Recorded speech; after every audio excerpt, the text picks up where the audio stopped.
Hey friends out there in YouTube land, Robert Ham here with Robert Ham Photography, and today I want to talk about my experiences with the LG V20, and this guy has got to go back, and here's why. First of all, I want to say I really enjoyed the LG V20. Having it was a good experience. I'm happy to see that Samsung had a good rival here and a nice option for the Note 7. So I was one of those lucky people that was in the situation of needing to exchange the Note 7, and one of the things I decided to exchange it for when I finally made that decision was the V20. And I did it because LG was offering something unique that nobody else was, and that was HiFi DAC as well as excellent audio, right? Excellent audio recording in manual mode, and that was something that I was really interested in. As you guys know, I make a lot of videos for YouTube, and I do them mainly with my cell phone, the Galaxy S7 Edge or the Note 7 or the iPhone 6 Plus, things like that. That's how I would do and make my videos. The problem that I run into is that when I make the videos, I have to wear a lavalier. And I wanted to test out and see if I could use something like the V20 in order to at least get rid of one piece of equipment while in the studio. And I have to say that through my testing, the V20 was definitely able to do just that. If I could record using the front-facing camera and have the access to the HiFi the HiFi mics and everything, that would have been great. But that's not what happened. In fact, that feature is locked down to only the rear-facing camera. And I generally don't take videos at all with the rear-facing camera. It's just not something that I do.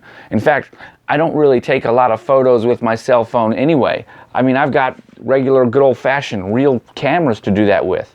The LG V20's camera was definitely more of a casual shooter. Even in my limited time of comparisons, just looking at it and comparing it side by side with the iPhone 7 Plus, which my friend has. We did a nice camera comparison there. Did a comparison with the Note 7, because I still had that, and my sweetheart's iPhone 6 Plus. I just found that the camera just wasn't up to snuff for me. That doesn't mean that the camera's bad. People have different things that they're looking for. And I didn't really care so much about the camera anyways. Remember, I'm going to use the front-facing camera. And that's just it. With the front-facing camera, the regular setting is a wide-angle setting.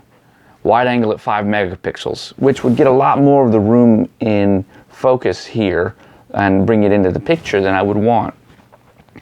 When you zoom into what would be a standard view, you're cropping that 5 megapixel image to an even smaller image, and then you're going to export out at 1080p or 720p or whatever you want. And that just gives me a lot of image artifacts that I don't notice in the front-facing cameras with even the iPhone 7, the iPhone 6 Plus, or the Note 7, or even here I've gone ahead and exchanged everything, and I'm recording right now off the Galaxy S7 Edge. So you can see, for me, for my specific purposes, it just didn't work out. So the love affair with this little phone went away. LG did do a couple of things right. So if you're in the market for a phone that has excellent video stabilization, holding the two phones side by side, I found that the V20 had better stabilization. Then it didn't hunt so much and kind of go in and twitch in and out of focus as the Note 7 or even the iPhone 7 or 7 Plus, I should say. So that's a really great thing on LG's. It's a feather in their cap. Also, the build quality. Although the battery, the back of the phone opens up and the battery came out, the phone didn't feel cheap by any means. It didn't mean to say it felt the same as the Note 7 or the iPhone 7, and that's because all phones feel differently. There is a sturdiness about a phone that has a solid aluminum unibody or a solid unibody matrix that doesn't have any flex to it. You could kind of get some flex out of the LG on the corners that you just don't feel other places. But the LG also had something that the iPhone and the Samsung didn't have, and that's a really great drop test rating. Now, I didn't test that because I wasn't going to keep the phone. When I decided I wasn't going to keep the phone, I definitely wasn't going to go any brutalization tests. I don't do that anyways. But to have a mil-spec standard like 810G, that's pretty cool. And I believe that part of the ability for it to withstand all those falls, I saw the Android Authority did a bunch of tests, good on them, was because it does have the ability to tear down and so that you can put it back together. So it breaks apart, the battery comes out and the back casing comes off and it flexes in order to absorb the shock, and that's really cool. That's not something that you're going to find on a Samsung or an iPhone, although those phones themselves have their own durability ratings. Guys, I'm going to cut this short just to say that I enjoyed the phone. It was nice to have the experience using the phone, but it just didn't win me over. And the things that didn't win me was the one feature I was hoping to use more than anything else, and that was use the front-facing camera, the selfie camera, with the audio, with access to all of the audio wizardry through the mics and the low-pass filters, low-cut filters, and the directional mic and things like that. Some may say, hey, you could have waited for a software update. Yeah, I'm sure that I could have. But aside from that, when it came down to it, I didn't want to wait any longer. It should have come out with it. This is something that, why wouldn't we have access to that feature? There's no reason that it couldn't be there. And so it just felt like a serious swing and a miss for me.